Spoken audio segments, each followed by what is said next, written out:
Et bonjour aux personnes qui nous rejoignent du coup en direct. Je suis avec Marie et on va parler de sa reconversion professionnelle. S'il y a des personnes qui sont déjà là, n'hésitez pas à nous faire un petit commentaire, mettre un petit pouce, un petit cœur la section commentaires, comme ça on les verra et on saura que ça fonctionne bien. Et donc on va commencer à parler de la reconversion de Marie. Avant d'aller dans le concret de sa reconversion, je vais me présenter aussi un petit peu. Moi je m'appelle Mathilde, je suis coach et consultante en bilan de compétences et j'accompagne les personnes dans leur reconversion professionnelle, notamment grâce au coaching et grâce aussi au bilan de compétences. J'accompagne aussi plus spécifiquement à la reconversion dans l'entrepreneuriat sur la première année d'activité. Et voilà, donc globalement, j'aide les personnes à se réorienter et à trouver leur orientation professionnelle et à préparer leur prochain chapitre de vie. Voilà, donc ça c'est un peu pour me présenter à moi. Et donc Marie, je te passe la parole pour que tu nous dises un petit peu d'où tu viens, quel est ton parcours, avant que je te pose plein de petites questions sur ta reconversion. Ça roule.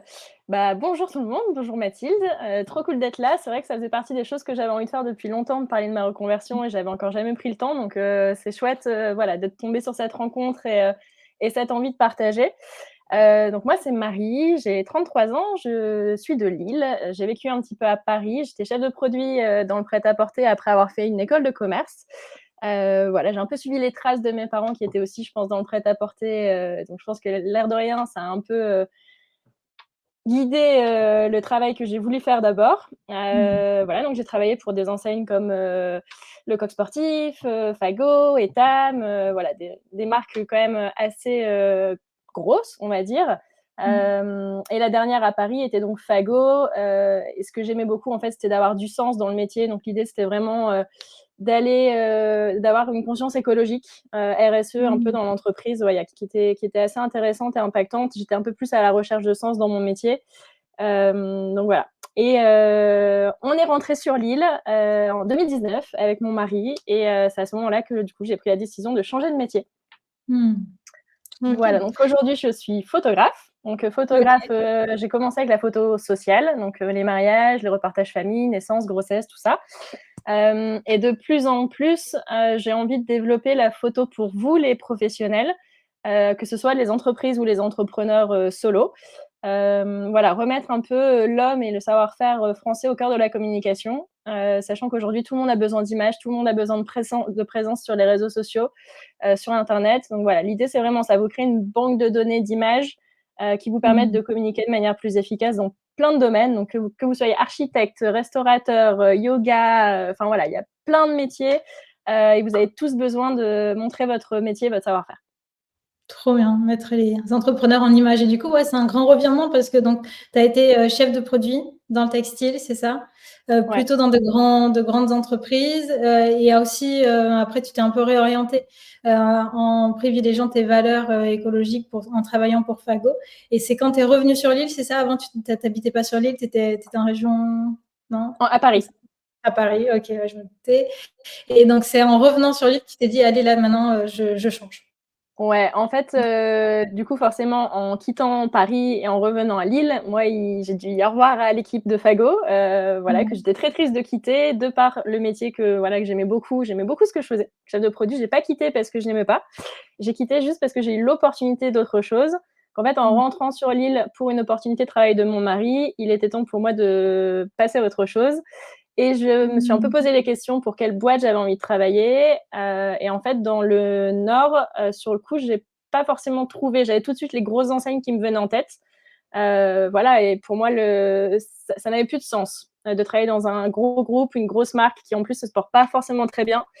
Il faut Mmh. savoir que l'industrie textile, c'est quand même la deuxième industrie la plus polluante au monde. Et ça, c'est quelque chose qui était quand même assez présent dans ma tête. Donc voilà, plus l'envie de ça. Et c'est vrai que la photo traînait un peu dans un coin de ma tête depuis quelques temps, parce que du coup, l'année d'avant, j'avais pu faire les photos pour le mariage civil de mon beau-frère. Et en fait, Mmh. j'ai adoré ce moment-là. J'ai photographié que des gens qui étaient heureux, qui étaient bien habillés, dans un cadre au bord Mmh. de mer où c'était trop cool. Donc déjà, prendre les photos, en fait, pour moi, c'était un vrai plaisir, un vrai bonheur. Et une fois que les photos, je m'en suis un peu occupée, je les ai montrées à ma belle famille. On m'a dit, mais Marie, enfin surtout ma belle-mère, Marie, tu devrais y penser.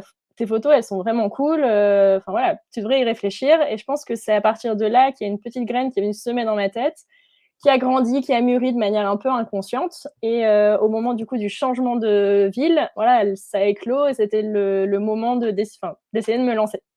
D'accord. Et donc, quand tu es arrivée sur l'île, à ce moment-là, quelle place ça prenait la photographie dans ta vie à ce moment-là? Alors j'ai commencé, ça devait être en 2013 à peu près, la photo, surtout photo de voyage. Je me suis acheté mon premier boîtier quand je suis partie aux Philippines. J'ai pris quelques petits cours pour apprendre à gérer le boîtier, et cetera, donc sur Paris. Et c'était surtout de la photo de voyage et de la photo de rue, c'est-à-dire que très régulièrement le week-end, mon mari Mmh. travaillait le week-end, le samedi et le dimanche, dans mes souvenirs aussi. Du coup, Mmh. j'avais toujours du temps libre aussi un peu pour moi et c'est très souvent que j'allais avec mon boîtier me balader dans les rues de Paris et faire des photos de rue.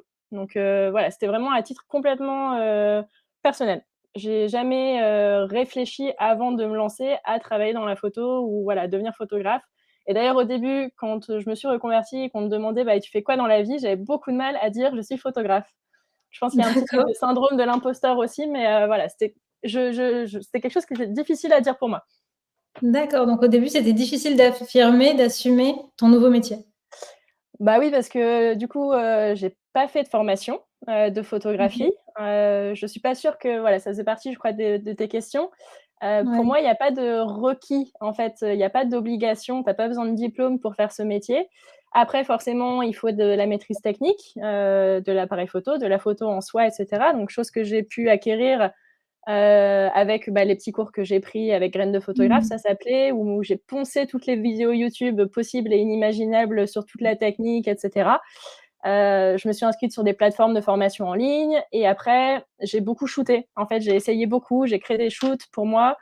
J'ai pris beaucoup de photos, j'en ai raté aussi énormément et à se poser des questions comme ça, on finit par acquérir aussi de l'expérience et avec l'expérience vient le fait d'être légitime, je pense, en tout cas pour moi. D'accord, donc au final, tu t'es reconvertie à un moment, enfin dans la photographie, à un moment où bah, suite à un déménagement, tu arrives dans une nouvelle région, tu dis bah, il faut que je trouve un nouveau métier à faire. Je sens que dans mon ancien métier, ce que je faisais, bah, c'est un petit peu bouché, il n'y a pas tout à fait les opportunités professionnelles que je voudrais. Donc tu penses à une autre voie. Et comment ça a émergé? Alors, j'ai entendu que tu disais que tes proches te l'avaient un peu soufflé, disaient ah, tu devrais y penser, tu as eu une bonne expérience lors d'un mariage de ton frère, c'est ça? En Mon prenant les beau-frère, ouais. photos, tu t'es dit de ton frère, ok, donc c'était un bon moment. Mais j'imagine qu'il y avait peut-être d'autres opportunités face à toi. Comment tu as fait pour faire émerger celle-ci, choisir celle-ci parmi d'autres? Alors en fait, c'est marrant, ça s'est vraiment imposé à moi. Il n'y a pas eu beaucoup de réflexion sur ce que j'allais D'accord, faire. c'est La instinctif. question de travailler dans le prêt-à-porter est venue naturellement parce que c'était le domaine dans lequel je travaillais. Mais Mm. assez spontanément et sans trop me poser de questions, en fait, je me suis lancée dans la photo. Alors après, juste avant qu'on rentre, il y a une photographe de la région qui cherchait aussi un second shooter, donc c'est un deuxième photographe Mm. pour l'accompagner sur les mariages. Et du coup, j'ai pu l'accompagner sur plusieurs mariages avant même de me lancer à mon compte. Donc il y a peut-être eu ça aussi en parallèle qui est venu repointer du doigt le domaine de la photo sociale, du coup, Mm. notamment pour commencer. C'est peut-être pour ça, mais c'est Mm. vrai qu'il n'y a pas eu trop de questions dans ma tête et quand j'ai réfléchi, du coup, il n'y a pas eu non plus de stress ou de peur. Ça s'est imposé D'accord. vraiment naturellement. Ouais, c'est hyper bizarre en fait quand j'y réfléchis. Ok, donc assez instinctif, tu te dis ah ouais, ok, c'est ça. Et très vite, tu passes à l'action parce que tu te formes beaucoup, tu dis, et Et tu as très expérimenté. vite, ouais, en fait, on est rentré en janvier 2019 sur l'île. Donc, moi, janvier, voilà, je me suis lancée. J'ai créé ma petite société, mon numéro de SIRET, et cetera. Alors, Ouais, c'est une direct. galère sans nom hein, à faire au début. Ouais. J'avais acheté un ordinateur, je travaillais de chez ma sœur parce Ok. que j'avais pas de place dans l'appartement qu'on louait à l'époque. Et voilà, j'ai rencontré beaucoup de monde aussi au début parce que de toute façon, j'avais pas beaucoup de shooting, j'avais pas grand-chose à faire entre guillemets. J'ai fait mon site moi-même, qui a pris aussi beaucoup de temps. Et voilà, je sais plus quelle était la question. Non, bah, c'était comment? Enfin voilà, tu es passée très vite à l'action, quoi. Au final, il Ouais, y a pas eu trop de peur.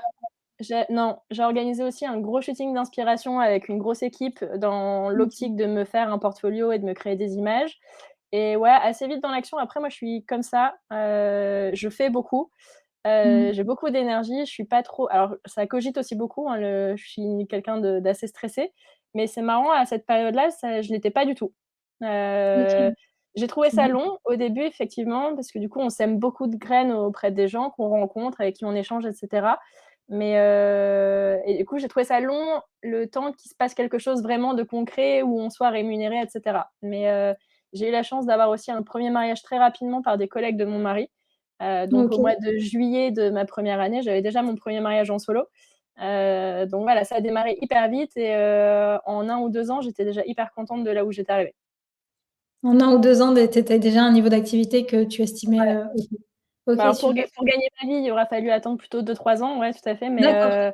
mais voilà, en tout cas, en termes de nombre de shootings, de prestations, et cetera, c'était chouette. Après, forcément, j'ai pas gagné ma vie tout de suite parce OK. qu'avec le syndrome de l'imposteur vient aussi le fait de pas réussir à facturer, à Ah, chiffrer, à deviser, au prix auquel on devrait le faire. C'est-à-dire que je me suis posé pas mal de temps avec mon père, toute seule, et cetera, sur, les tarifs à appliquer dans le domaine du mariage. Je me souviens mmh, très bien qu'on s'était dit: «Pour gagner ta vie, il faut que tu factures 1 800 € le mariage». OK, bah, moi j'ai mmh. commencé à 1 200 parce que, OK. je me sentais pas capable de me vendre à 1 800. Voilà, je mettais pas la valeur derrière mon travail à ce prix-là. Pour moi, c'était pas la enfin, l'un en face de l'autre, c'était pas cohérent. Voilà, j'ai Mmh. commencé bien en dessous, en sachant que je pourrais pas me rémunérer correctement avec ce tarif-là, mais sinon j'aurais pas réussi à me vendre. OK. Donc au final, enfin, ça peut être aussi une stratégie de se dire pendant un moment, je me vends peut-être un petit peu en dessous, donc effectivement, ça fait que j'atteins pas l'objectif de chiffre d'affaires qui serait, l'idéal pour moi. Néanmoins, bah, j'engrange de la confiance, j'engrange de l'expérience, je f me for fais aussi un réseau et donc à un moment donné, ça finit par payer. Donc tu dis que ça met 2-3 ans quand même. Néanmoins, tu arrives à stabiliser, bah, tes revenus, à partir de ce moment-là Exactement. Après, et effectivement, ouais. en commençant je rebondis, du coup, sur ce que tu Ouais, dis bien parce que sûr. c'est lié aussi. En commençant, vu que du coup, j'avais fait une démission pour suivi de conjoint de Paris à OK. Lille, j'avais le droit au OK. chômage. Donc OK. voilà, j'ai eu le chômage pendant au moins 3 ans, parce que normalement, c'est 2 ans, mais vu qu'il y avait des mois où je déclarais du chiffre Ouais, d'affaires de c'est la un peu rentrée, forcément, ça a décalé un peu. Donc j'ai eu le chômage pendant environ 3 ans. Voilà et OK. puis, après ça l'activité a pris le relais et je me verse un salaire depuis, la fin du chômage, donc depuis 2 ans, à peu près. Trop chouette. OK, ouais, donc ça t'a permis de faire ce décollage et aussi, d'être, Tout à fait. sereine, en fait, pendant, ta période de lancement jusqu'à avoir un revenu, stable et Ouais, je pense depuis, que du coup, ça ça enlève aussi un ouais. côté de stress. Voilà, j'avais pas cette Mmh. pression-là de me dire: «Je quitte mon boulot et j'ai pas de trampoline derrière». Enfin, j'ai rien Ouais. qui me rassure, enfin, qui puisse m'aider. Donc, effectivement, je suis mariée, donc j'avais, mon mari qui avait des revenus, j'avais le chômage et puis j'avais aussi un petit peu d'économie de mon côté. Donc, financièrement, on n'avait pas trop de problèmes, sachant qu'en plus, on était passé de Paris à Lille. Donc, Mmh. clairement, le rythme de vie, le niveau de vie et voilà, tout ce qui s'ensuit est très différent.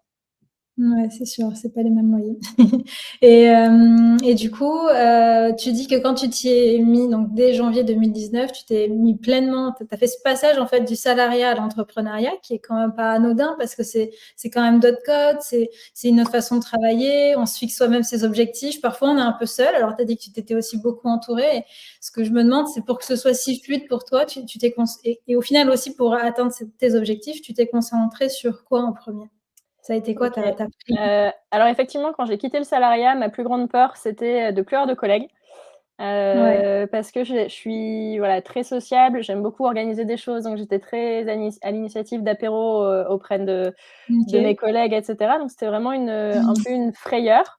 Après en fait, travailler de chez soi, déjà, c'est hyper confortable. C'est-à-dire Mmh. qu'on se lève, on prend sa douche, même s'il est 8:30, 9:00 quand on se lève, 1/4 d'heure, 20 minutes après, on est déjà en train de travailler. On n'a pas les Mmh. collègues aussi avec qui on a tendance à papoter toutes les 2 secondes et à se couper dans ce qu'on fait, donc en fait, on est aussi vachement Ouais. plus efficace. Et puis on gère son rythme comme on l'entend, donc je sais qu'après tu me poses un peu une question sur, mon rythme, donc on y Mmh. reviendra peut-être après. Mais j'ai Oui. rencontré beaucoup de gens au début. J'ai rencontré beaucoup de wedding planners, des salles de mariage, j'ai participé à des after work, des apéros, enfin voilà, beaucoup de choses. L'idée, OK. c'était pour moi de, me refaire mon réseau à Lille, parce que voilà, l'air Mmh. de rien, on Mmh. n'y habitait plus depuis 6-7 ans, donc c'était important, de faire ça et surtout dans ce domaine-là que je ne connaissais pas. Domaine du mariage principalement au début quand je me suis lancée. Voilà, j'ai fait beaucoup de ça. J'ai fait un peu de coworking aussi. Sur les Mmh. formations où voilà, j'ai pu rencontrer aussi certaines personnes avec qui, on a organisé des shootings, avec qui on Mmh. travaillait, de temps en temps. Et aujourd'hui, j'organise plusieurs choses. Donc je fais des co-living. J'organise des co-living, donc c'est des coworking OK, sur plusieurs jours. bien. Et l'idée, c'est de se retrouver, entre entrepreneuses, pour travailler dans un autre cadre que celui de chez soi et travailler avec, des gens autour de soi. Donc ça permet d'aborder des sujets de manière, officieux, voilà, d'avoir des discussions, parler ses objectifs, ses blocages, et ça peut souvent débloquer des choses quand on est tout seul, on n'a qu'une vision, on Ouais. échange avec personne et du coup, parfois, on est bloqué. Juste le fait d'en parler à quelqu'un, ça va tout de suite, faire avancer les choses. Donc voilà, le prochain là, c'est à la fin du mois d'ailleurs. Et Mmh. en dehors de ça, je profite aussi de mon statut d'auto-entrepreneur pour, vadrouiller pas mal. Donc, souvent, je prends mon ordinateur, je vais voir mes parents qui sont dans le sud, je travaille de là-bas et en Mmh. même temps, j'appelle ça les télévacances. C'est-à-dire que je travaille peut-être, Pas mal. 1 heure le matin, après je fais une petite pause, on va se balader 1 heure et puis Mmh. voilà, j'ai vraiment envie de profiter de ce statut d'entrepreneuse, et en tout cas dans mon métier qui me permet de faire ça et de voir du monde, de bouger et de pas être toujours devant mon ordinateur. Mmh, OK, super. Donc, ta priorité au final, c'était, vraiment, rencontrer un maximum de monde, te faire connaître et quand tu as rencontré, des professionnels du secteur type, wedding planner et autres, c'était à la fois pour te faire connaître et aussi je me demande, est-ce que c'était aussi pour, bien comprendre en fait, bah, les codes du marché? Est-ce que c'était aussi des échanges d'informations de ce type-là? Globalement, c'était plus, pour faire, «Coucou, je suis là». OK, ça marche. En plus, «Salut, je Ouais, m'installe, pensez ouais, à moi». salut, je m'installe, voilà ce que je fais, je suis comme ça personnellement, donc on se rencontrait autour de café. Pour moi, c'est hyper important la personnalité et le fait d'avoir des personnalités qui matchent. Ça, je le dis souvent aux clients avec qui je travaille. Mmh. C'est pas juste un style photographique, mais c'est aussi une personnalité, avec qui on va bosser. Mmh. Donc voilà, c'était plus, «Et coucou, je suis là, si mon travail te plaît, viens, on bosse ensemble», quoi. Trop bien et au final, quand on se lance en tant que photographe indépendante, on a besoin de quoi pour se lancer? C'est quoi la chose la plus importante? Bah, alors forcément, il faut investir un petit peu dans le matériel quand même. Matériel? Mmh. Donc ordinateur, que ce soit fixe, Mmh. portable, un matériel photo forcément, un boîtier, 2 boîtiers, une optique, 2 optiques, 3 optiques, 10 cartes mémoire, 10 batteries, enfin voilà, il y a quand même un peu d'investissement, l'air de rien, au Mmh. début. Après, bah, se former quand même, Ouais. alors se former, pour soi, hein, il y a pas de formation obligatoire, mais se former pour soi, pour gagner en confiance aussi, je pense que c'est hyper important et Mmh mh. faire des projets perso, pour travailler la créativité. Parce qu'en fait, quand on répond à des commandes, là, par exemple, je sors d'une saison de mariage. C'est vrai qu'après les 15 mariages, bah, on est un peu formaté. En fait, on a une liste de choses auxquelles on doit répondre, des photos qu'on doit avoir et être créatif dans cette période-là, parfois, c'est difficile. Donc l'idée, c'est en hors saison ou même dès que possible, faire des shoots perso et se faire kiffer, en fait. Mmh. Pour entretenir un peu ta créativité C'est aussi. ça, ouais. OK, trop chouette. OK et du coup, tu parlais un petit peu de ton rythme. C'est quoi ton rythme aujourd'hui, tes conditions de travail au final, Alors en j'ai tant que pas de rythme du tout, je suis, ouais. ni du matin ni du soir, donc c'est hyper compliqué. D'accord. Hem, Globalement, il y a pas une semaine pareille. J'ai OK. parfois, un mariage le week-end, le mardi un shoot archi, le jeudi je suis avec un bébé qui vient de naître, donc ça déjà c'est hyper cool et Mmh. après sinon, bah, il y a beaucoup de travail sur ordinateur quand on est photographe. Faut pas croire que c'est juste, faire de jolies photos, en cliquant sur un petit bouton. Il y a beaucoup de travail avant et après, un shooting.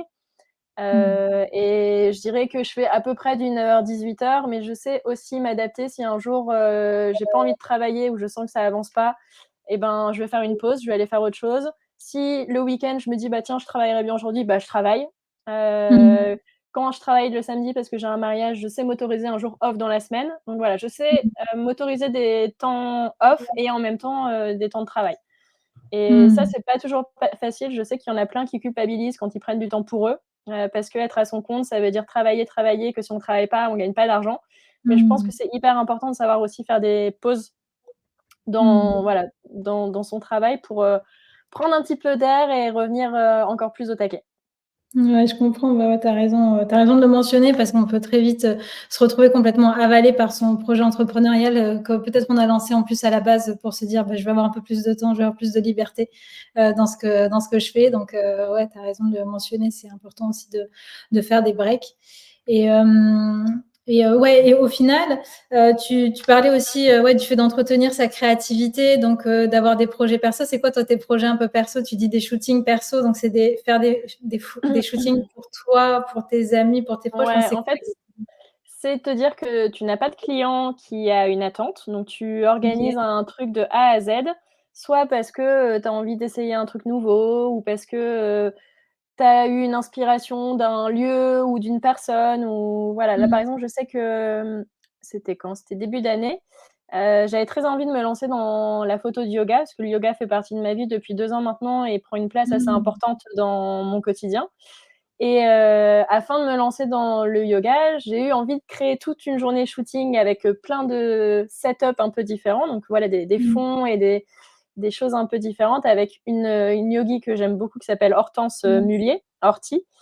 Ouais. Et voilà, c'est un peu ma muse, du yoga et l'idée c'était, de s'amuser toute cette journée-là, à faire des photos pour moi, du coup pour elle Ouais. aussi, mais D'accord. pour moi principalement et voilà, du coup on a essayé des trucs même avec, de la fumée, avec, j'ai ramené mon rétroprojecteur et en fait avec des trucs à contre-jour, ça faisait des effets rigolos. Enfin voilà, l'idée c'est de sortir un peu du cadre, d'essayer des choses ou même des autoportraits. Mmh Ça mh. m'arrive régulièrement de prendre mon trépied, mon boîtier et d'essayer des choses sur moi. Pas parce que, je me kiffe me voir en photo, loin de là, mais parce que ça permet d'essayer des choses, que ce soit sur des positions, sur des jeux de lumière, sur des premiers plans, voilà, sur plein de choses différentes. Mmh. OK. Donc te garder aussi du temps pour ça, pour cette phase plus de Ouais, créativité, de prendre du recul sur, ta pratique au final parce que, bah, sinon on peut standardiser un petit peu sa façon de faire des photos qui est pas exactement. forcément adaptée parce qu'en plus, ce que tu dis, c'est que tu as plusieurs clients différents, quoi, parce qu'il y a les mariages et enfin, il y a les événements.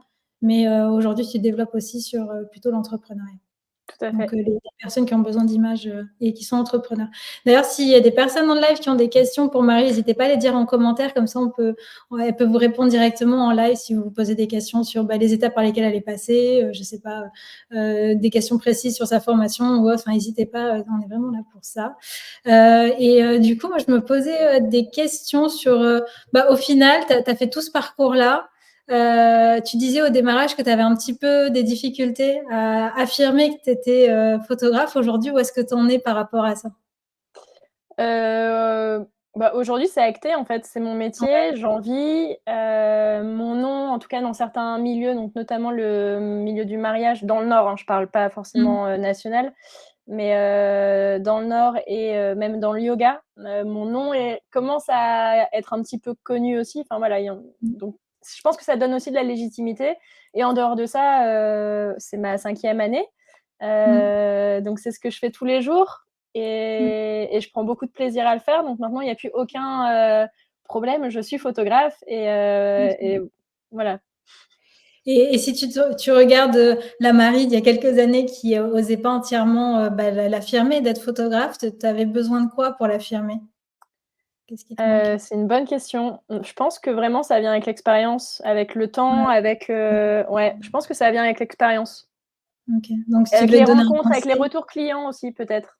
OK, Tu ouais, les sais, du coup feedbacks d'avoir, clients. ouais, les feedbacks clients qui font aussi beaucoup de bien, qui rassurent, enfin voilà, qui rassurent aussi, dans un sens. Mmh.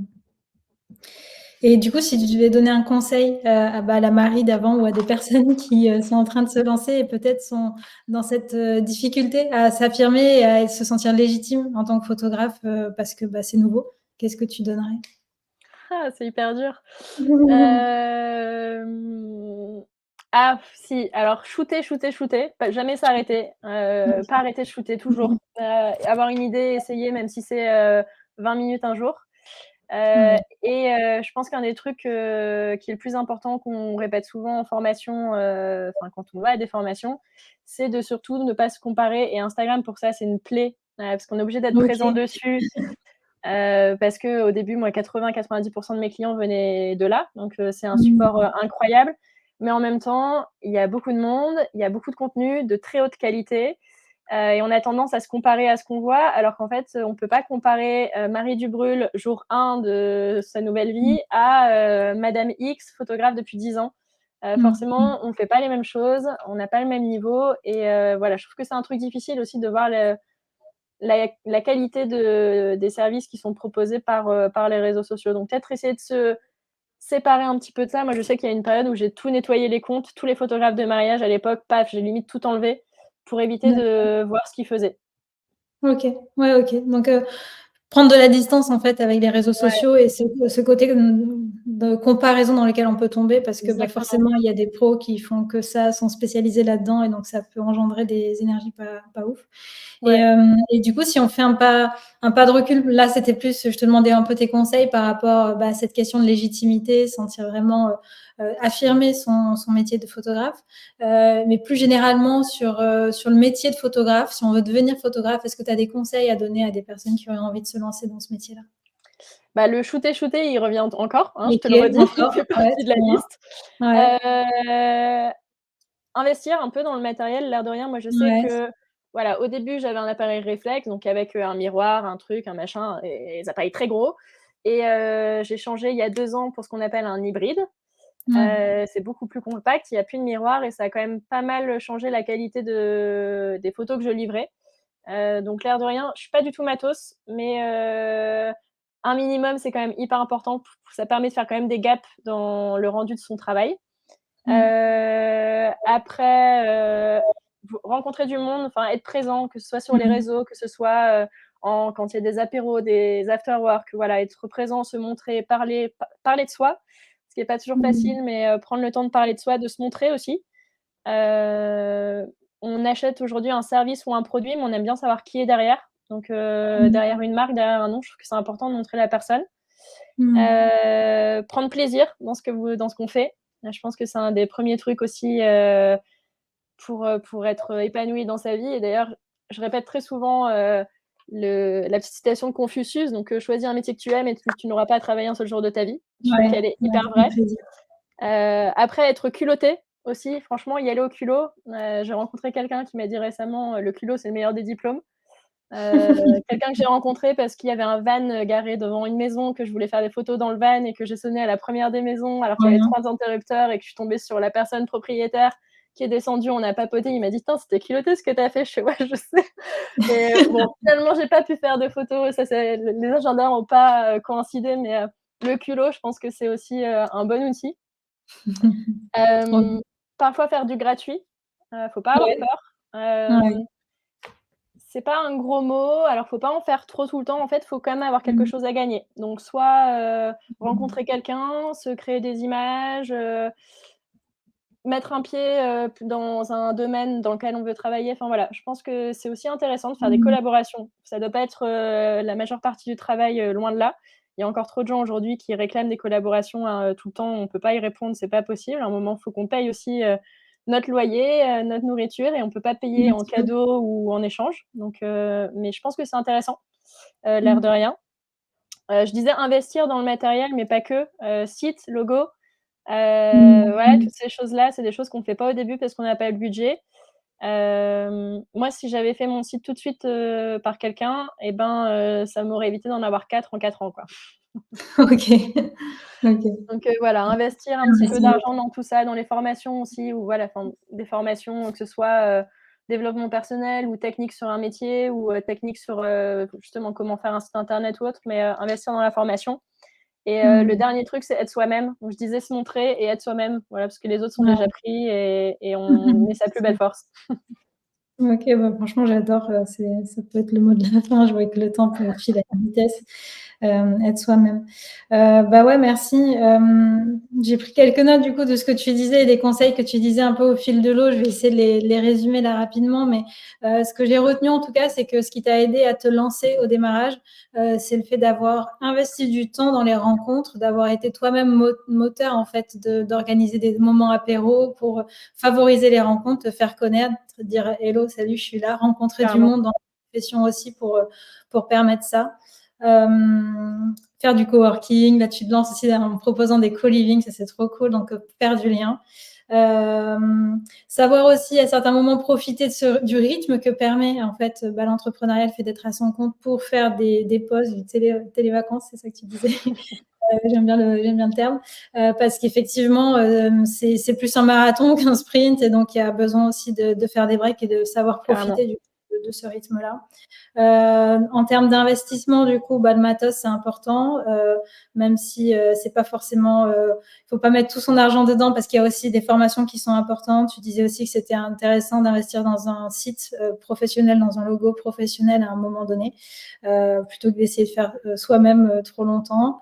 Tu dis aussi que c'est cool d'être culotté, d'oser se lancer un petit peu des défis et puis oser aller demander.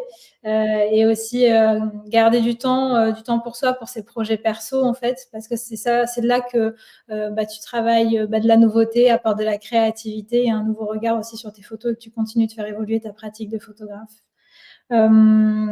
Et tu dis aussi, j'aime beaucoup le fait que c'est ok de faire du gratuit. Et tu disais aussi au démarrage, j'ai eu des tarifs qui étaient un petit peu en dessous de ce que j'aurais pu proposer. Et ouais, tu as raison de le dire, je trouve, parce qu'effectivement, souvent, on considère que c'est un gros mot, attention, l'engrenage dans lequel on se lance. Et j'ai bien aimé, comme tu l'as précisé, c'est OK de faire du gratuit si on a quelque chose à gagner et si aussi la balance est équilibrée et qu'on ne fait pas forcément que du gratuit. Ouais. Mais ouais, je trouve que c'est important, notamment pour les personnes qui démarrent, de se dire, OK, c'est permis, en fait, aussi, si on a quelque chose à y gagner, que ça nous fait avancer. Et le côté aussi se comparer, notamment quand on commence, effectivement, ça peut générer, je trouve, beaucoup de procrastination du coup, parce qu'on se met à douter, on se dit ah ouais mais c'est pas assez, surtout si on a un peu envie de faire des choses parfaites dès le démarrage. Ouais. C'est pas forcément à faire.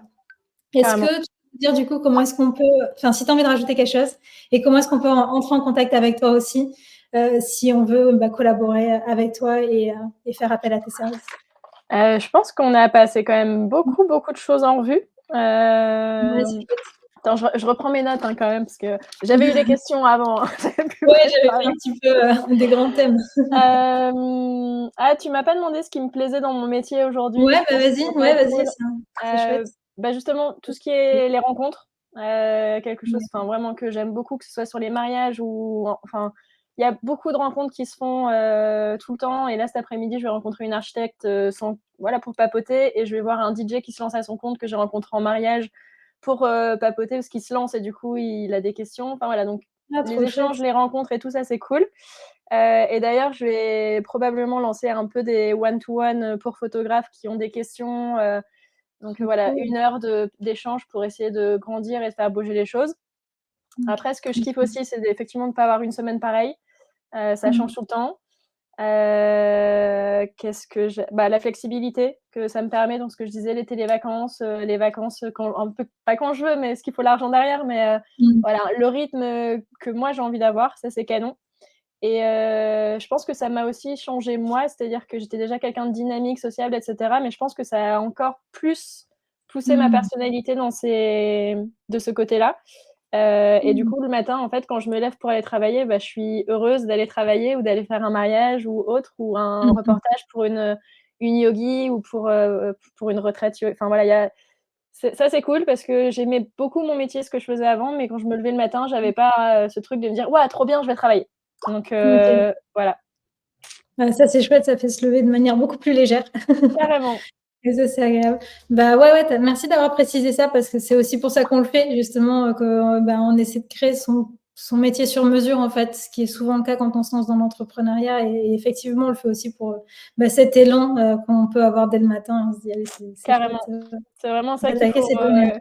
qu'il faut aller chercher, parce que le travail, l'air de rien, je sais pas le pourcentage du nombre d'années de vie qu'on a, mais c'est quand même énorme. Très important. Ouais. Voilà, donc je trouve que faut prendre plaisir dans ce qu'on fait au quotidien. Ouais, merci pour ça, merci pour ce rappel qui est super important. Et comment est-ce qu'on fait pour entrer en contact avec toi, du coup, si on veut travailler avec toi? Alors du coup, si Ouais. tu es entrepreneur, si tu as une Ouais. entreprise, que tu as besoin d'images, que ce soit pour les réseaux, les plaquettes, ton site, ta page Google, et cetera, que ce soit dans le domaine de la restauration, donc food, que ce soit sport, mais surtout yoga, qui est un sport que je trouve très beau, où il y a beaucoup de choses à raconter, retraite yoga, il y a plein de choses, architecture, déco, enfin voilà, il y a plein de domaines. Tu peux aller voir mon travail sur Insta, donc c'est mariedubrulle.studio. Je ne fais pas de studio, mais c'est pour dire que c'était côté studio créatif d'image. Et dessus, tu as aussi le lien vers mon site internet, donc www.mariedubrulle.com. Et après, je suis aussi présente sur LinkedIn, Marie Dubrul. Enfin, voilà. De toute façon, c'est assez simple, hein. Marie Dubrul photographie, tu me trouveras un peu partout. Trop bien. Ben, en vrai, je suis intéressée aussi, faut qu'on garde contact. Ça roule, Et, ça fait plaisir. et en plus, je suis à Lille aussi, donc c'est parfait. Ok. Trop bien. Bah écoute, merci d'avoir pris ce temps, d'avoir partagé ça, d'avoir donné aussi tous ces conseils à des personnes qui voudraient se lancer aussi dans le métier de photographe.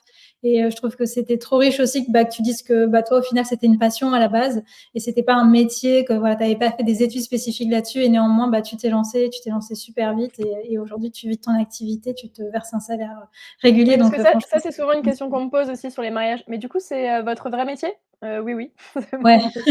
Et vous en vivez? Bah oui, mais en fait, je t'aurais dit que j'étais architecte, tu m'aurais pas demandé si j'en vivais. En fait, c'est chelou comme question, c'est quoi. vrai, ouais, c'est trop vrai, tu as raison. Tu as Trop raison et bizarre. ça questionne du coup les croyances, les représentations de chacun, chacune sur les Oui, je différents pense que pour métiers. les gens, photographe, ça reste quand même une, passion, comme tu le disais, par Ouais. métier. C'est rigolo. Oui, ouais, c'est vrai et du coup, ça fait aussi que, moi, pour accompagner des personnes en bilan de compétences, il pourrait y avoir cette croyance, chez certaines personnes qui pourraient être intéressées. J'ai pas eu le cas encore de personnes qui voulaient se reconvertir dans la photographie, mais je me dis ça pourrait être quelque chose que les personnes mettent d'office de côté, peut-être par peur de pas pouvoir en Ouais, vivre et du coup, je me dis trop cool, je leur dirais de venir voir, là si trop ça cool, arrive donc franchement trop merci bien. pour ça. Merci beaucoup, Mathilde. Euh, Merci beaucoup, merci à toi. S'il y a des personnes qui ont des questions, même après ça, vous nous regardez là en replay, n'hésitez pas à commenter cet événement-là et on vous répondra avec Marie. Écoute, je te remercie et puis je te dis du coup à très vite et puis au plaisir d'échanger sur ta pratique. Ouais, bonne journée, bon après-midi. Merci à toi. Salut!